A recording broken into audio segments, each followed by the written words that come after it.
Hello students, कैसे हैं आप लोग। रिचा एजुकेशन चैनल में आप लोगों का स्वागत है। आज हम पढ़ेंगे क्लास 9th की मैथ में अध्याय 1 में है संख्या पद्धति। संख्या पद्धति में देखिए, सबसे पहले आता है नेचुरल नंबर। ठीक है, सबसे पहले आता है नेचुरल नंबर। सबसे फर्स्ट क्या आता है? Natural number. नेचुरल नंबर में या गिनती की संख्या, नेचुरल नंबर या गिनती की संख्या, सबसे फर्स्ट आता है नेचुरल नंबर।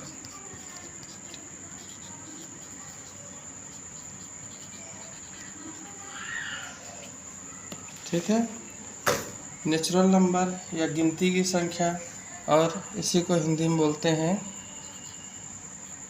प्राकृत संख्या।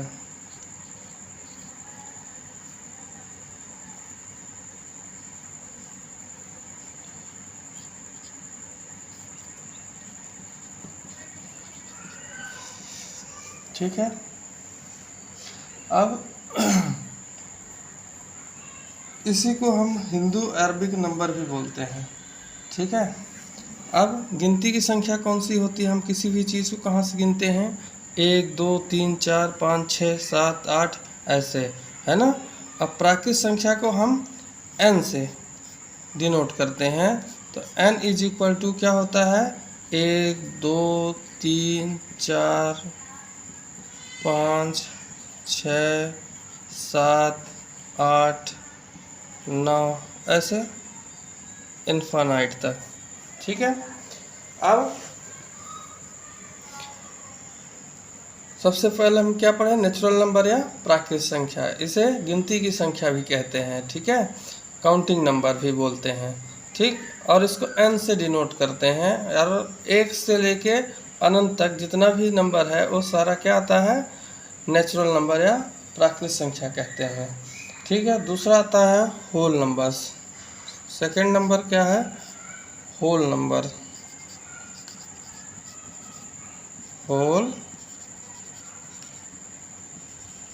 होल नंबर, ठीक है, या पूर्ण संख्या। होल नंबर्स या पूर्ण संख्याएं।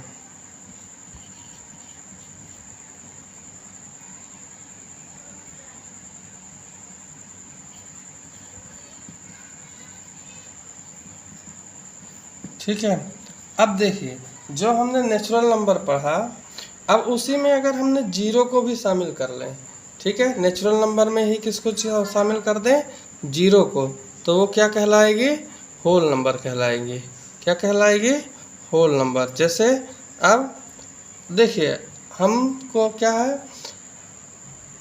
होल नंबर या पूर्ण संख्या को कहाँ से डिनोट करते हैं? W से। तो W इज इक्वल टू 0 1 2 3 4 5 6 7 कहाँ तक? इन्फिनिटी तक। अब देखिए, एक चीज़ आप लोग देखिए, अब अगर हम कहें कि क्या सभी प्राकृत संख्याएं पूर्ण संख्याएं होती हैं, तो हाँ। क्यों? क्योंकि जो ये पूर्ण संख्या है, इसमें क्या है? 0 छोड़ दो तो उसके बाद 1 2 3 4 ये सब क्या है? प्राकृत संख्या ही है। लेकिन क्या हम ऐसा बोल सकते हैं कि हमारी जो होल नंबर है वो प्राकृत संख्या में होती है? नहीं हो सकती। क्यों? क्योंकि 0 नहीं है ना उस पर।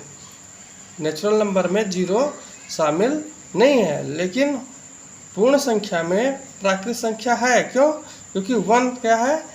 1 से होती है। तो ये क्या है? 0 से स्टार्ट होती है पूर्ण संख्या, और प्राकृत संख्या कहाँ से स्टार्ट होती है? 1 से। अब उसके बाद देखिए, हम लोग क्या पढ़ते हैं? अगला पढ़ेंगे परिमेय संख्या। ठीक है, अगला पढ़ेंगे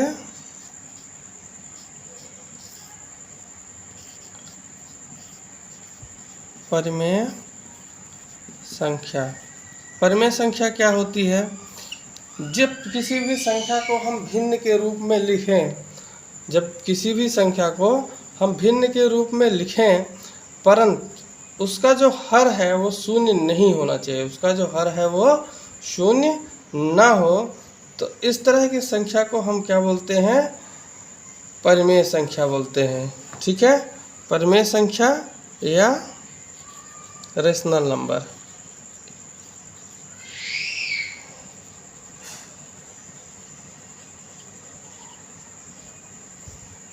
परिमेय संख्या या रेशनल नंबर। ठीक है, अब यानी हम जब किसी भी संख्या को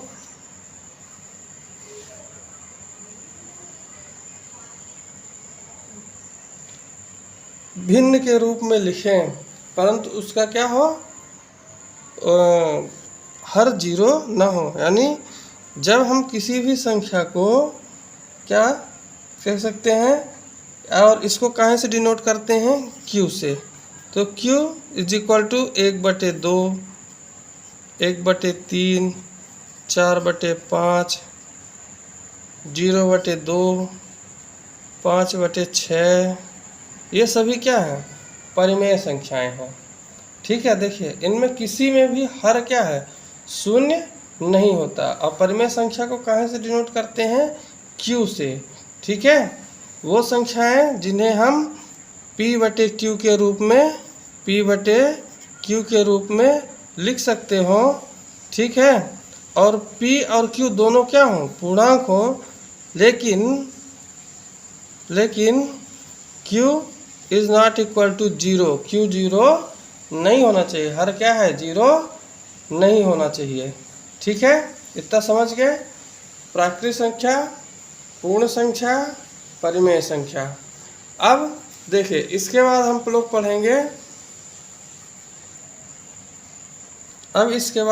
पढ़ेंगे, इंटीजर।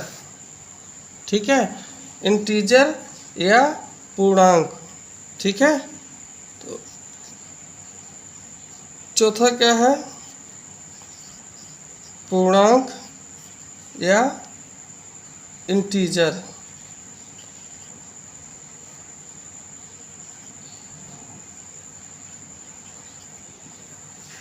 ठीक है, पूर्णांक या इंटीजर्स। पूर्णांक क्या होता है, देखिए हमने पढ़ा है प्राकृत संख्या और उसके बाद पढ़े पूर्ण संख्या। प्राकृत संख्या, पूर्ण संख्या, यानी प्राकृत संख्या यानी गिनती की संख्या, यानी 1 से जो स्टार्ट हो।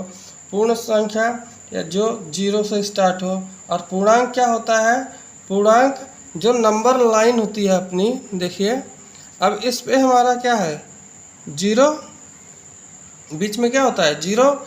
0 ना ही पॉजिटिव होता है और ना ही निगेटिव होता है। ठीक है, अब अगर इससे राइट साइड चलें तो ये क्या है, सारी नंबर्स हमारी पॉजिटिव होती हैं।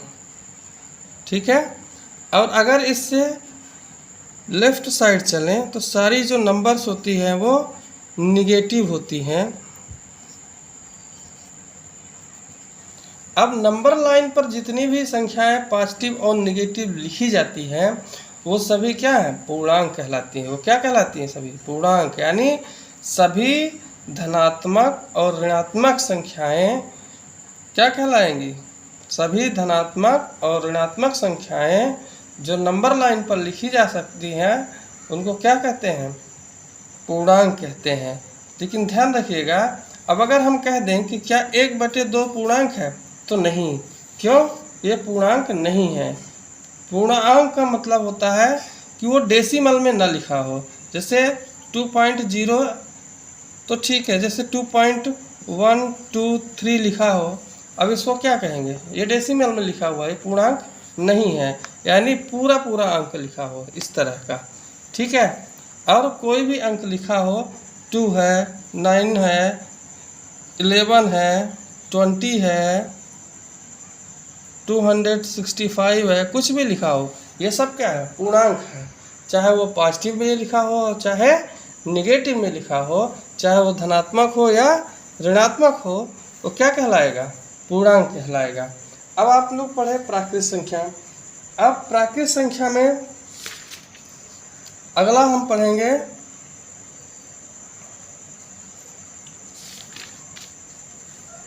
प्रश्नावली। आपकी आती है 1.1, क्या आती है, 1.1। ठीक है, पहली प्रश्नावली क्या है, 1.1 या एक्सरसाइज 1.1। ठीक है, अब इसमें हमारे 4 सवाल दिए हुए हैं। कितने दिए हुए हैं? 4 क्वेश्चन दिए हुए हैं। देखिए पहला क्वेश्चन हम लोग देख लेते हैं। पहला क्वेश्चन लिखा हुआ है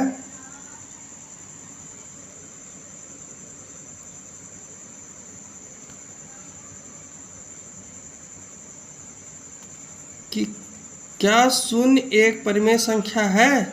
क्या इसे आप p/q के रूप में लिख सकते हैं, जहां p और q पूर्णांक हैं और q is not is equal to 0।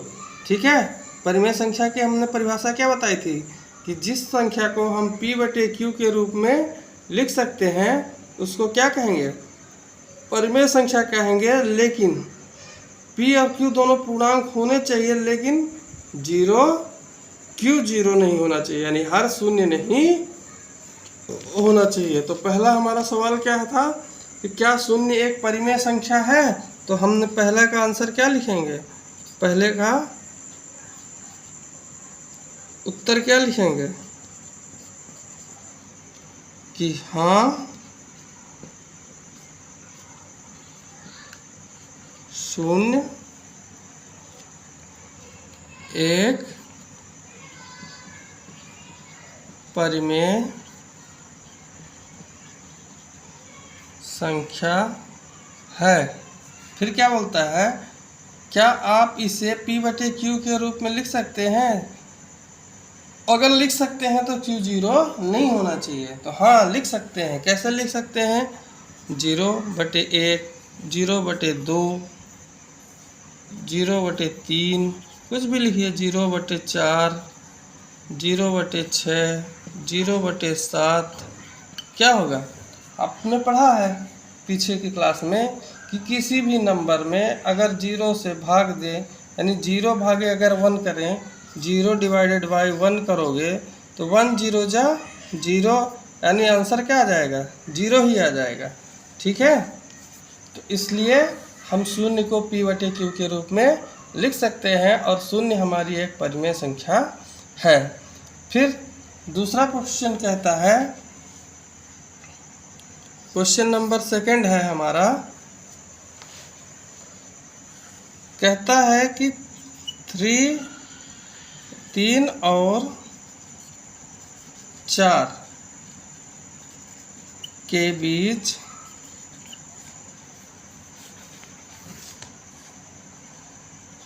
में 6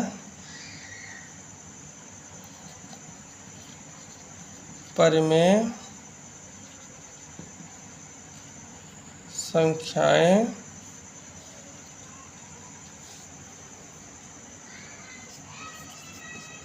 ज्ञात कीजिए।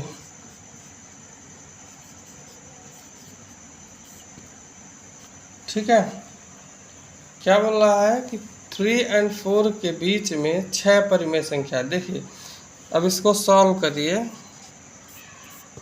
ठीक है, हल करिए। देखिए जब भी किसी भी संख्या के बीच में अगर कोई संख्या निकालने के लिए बोले तो उसमें क्या है, जितनी भी संख्या हमको निकालने के लिए बोल रहा है जिसमें परिमेय संख्या है, जैसे जो 2 दे दिया है 3 और 4, इसके बीच में जैसे हमसे 6 परिमेय संख्या पूछ रहा है, जितनी परिमेय संख्या पूछ रहा है उससे एक बड़ी संख्या लेके और दोनों संख्याओं में उस संख्या का ऊपर नीचे गुणा कर दीजिए। ठीक है, अब देखिए जैसे 3 है और इस कितने बोल रहा है? 6 परिमेय संख्या बोला है ना, तो इससे एक ज़्यादा, तो 6 से एक ज़्यादा क्या होगा? 7, तो गुणे 7/7, यानी जितनी संख्या हमसे पूछे उससे एक ज़्यादा का ऊपर नीचे गुणा कर देना दोनों में। और 4 की पूछ रहा है ना, तो 4 में 7 का गुणा कर दीजिए, तो क्या आ जाएगा? 7 त्रिक 21/7 और 4 सते 28/7। अब देखिए 21 24/7 और 28/7 के बीच में हम क्या निकाल सकते हैं ना, 6 परिमेय संख्याएं। 21/7 और 28/7 के बीच में 6 परिमेय संख्याएं हम लिख सकते हैं। ठीक है, तो क्या लिखेंगे? 21 के बाद 22/7, 23/7, 24/7, 25/7, 26/7 और 27/7। ठीक है, लिख दिए 6 परिमेय संख्या। कि देखिए कितना आसान है। जब भी किसी भी दो नंबर के दो परिमेय संख्याओं के बीच में अगर हमको पूछे कितनी परिमेय संख्या, तो परिमेय संख्याएं तो अनंत हो सकती हैं। ठीक है, लेकिन अगर बोल दें निकालो, तो जितनी संख्याएं निकालने के लिए बोले उससे एक अधिक लेके दोनों संख्याओं के अंश और हर में गुणा कर दीजिए और फिर उनके बीच की परिमेय संख्या लिख दीजिए। बस, बिल्कुल सवाल सरल सा है।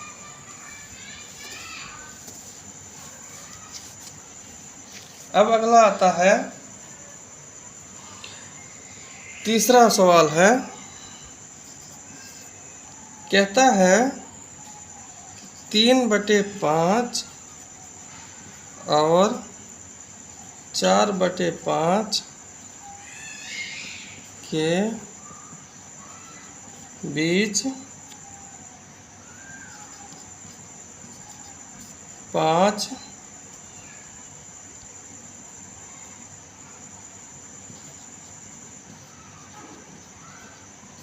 परिमेय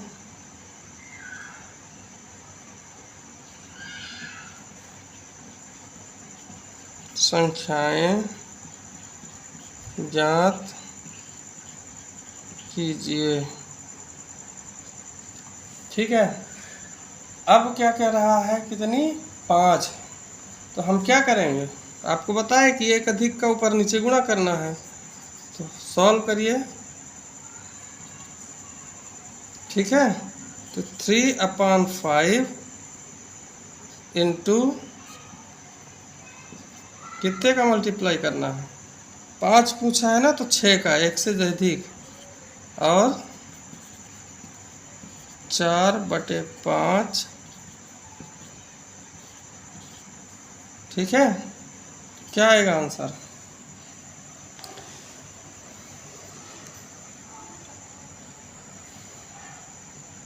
क्षेत्रिक 18/6 30 और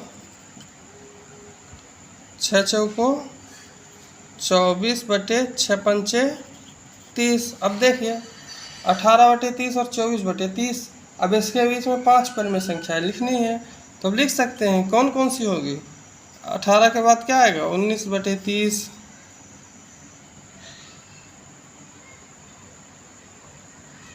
20/30, 21/30, 22/30 और 23/30। ठीक, देखिए कितने आसानी से लिखा गई। ठीक है, अब देखिए हमारा पूछता है चौथा सवाल। चौथा सवाल क्या कहता है?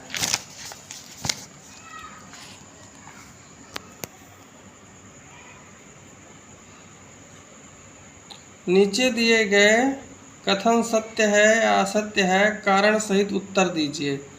ठीक है, प्रत्येक प्राकृत संख्या एक पूर्ण संख्या होती है। ठीक है, क्या पूछ रहा है? कि प्रत्येक प्राकृत संख्या एक पूर्ण संख्या होती है। तो देखिए कथन सत्य है। क्यों? प्रत्येक प्राकृत संख्या एक पूर्ण संख्या होती है, तो प्राकृत संख्या क्या है? पूर्ण संख्या में ही तो प्राकृत संख्या है। ठीक है, पूर्ण संख्या में ही प्राकृत संख्या होती है।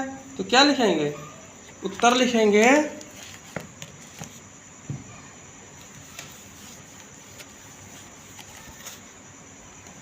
क्या पूछ रहा है हमारा? चौथे का फर्स्ट पूछता है कि प्रत्येक प्राकृत संख्या एक पूर्ण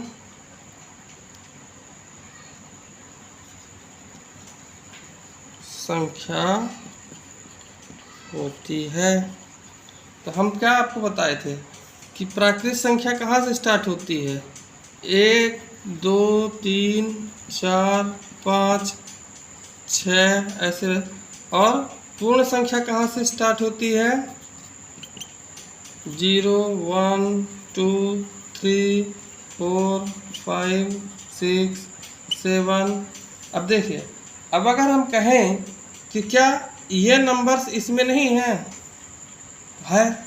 तो यही तो पूछ रहा है कि क्या प्रत्येक प्राकृत संख्या एक पूर्ण संख्या होती है, यानी क्या ये संख्याएं ये संख्या होती है? तो हाँ, क्या कहेंगे? हाँ, कथन हमारा क्या है? सत्य है। क्या उत्तर लिखेंगे? कि हाँ,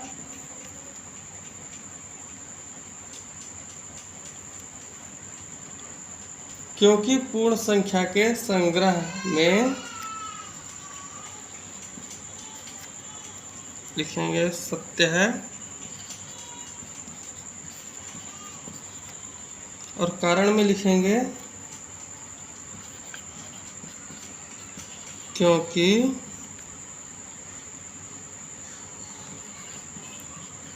पूर्ण संख्या के संग्रह में सभी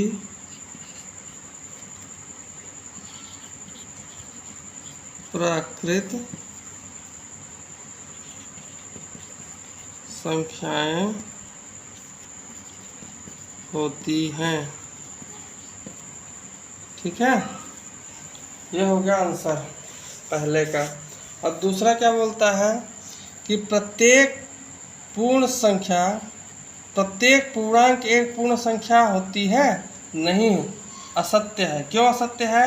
क्योंकि पूर्णांक जो होता है वो धनात्मक और ऋणात्मक दोनों हो सकता है, लेकिन पूर्ण संख्या सिर्फ सभी धनात्मक संख्याएं हैं, 0 1 2 3 4 5 ये सब। लेकिन पूर्णांक क्या है? अभी बताए थे कि -1 -2 -3 -4 0 1 2 3 4 5 6 ये सब क्या है? पूर्णांक है।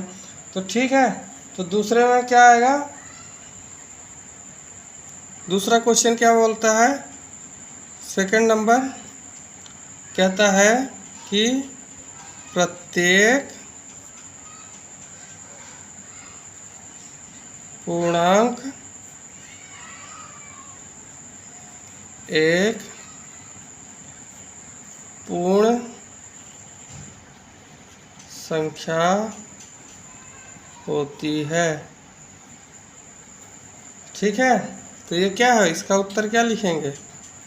अभी आपको बताए थे कि जो हमारा पूर्णांक होता है, पूर्ण संख्या होती है, वो 0 1 2 3 4, लेकिन पूर्णांक जो होता है वो -1 -2 0 1 2 3। तो क्या है ये? क्या इसमें है? नहीं है। क्यों नहीं है? क्योंकि ये तो छूट गया है ना फिर। ठीक है, तो यानी हमारी जो पूरा पूर्णांक है वो पूर्ण संख्या नहीं होती है। ठीक है, तुम क्या लिखेंगे? असत्य है। उत्तर लिखेंगे असत्य,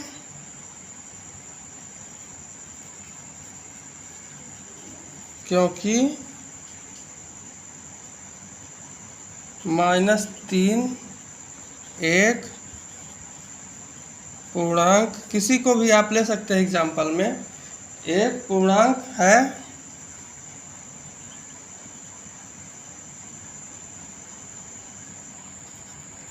परंतु पूर्ण संख्या नहीं है। ठीक है, क्या हम बताए थे आपको, ये बताए ना कि जो पूर्णांक है वो धनात्मक ऋणात्मक हो सकता है, लेकिन जो पूर्ण संख्या है वो क्या होती है, 0 से स्टार्ट होके अनंत तक जाती है। इसलिए जो हमारा पूर्णांक है वो पूर्ण संख्या नहीं हो सकती। ठीक है, अब इसके बाद हम क्या करेंगे, अगला हमारा क्वेश्चन क्या पूछ रहा है,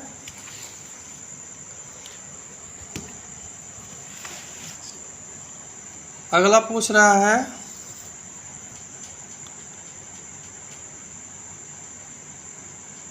तीसरा सवाल क्या बोलता है, प्रत्येक परिमेय संख्या एक पूर्ण संख्या होती है। प्रत्येक परिमेय संख्या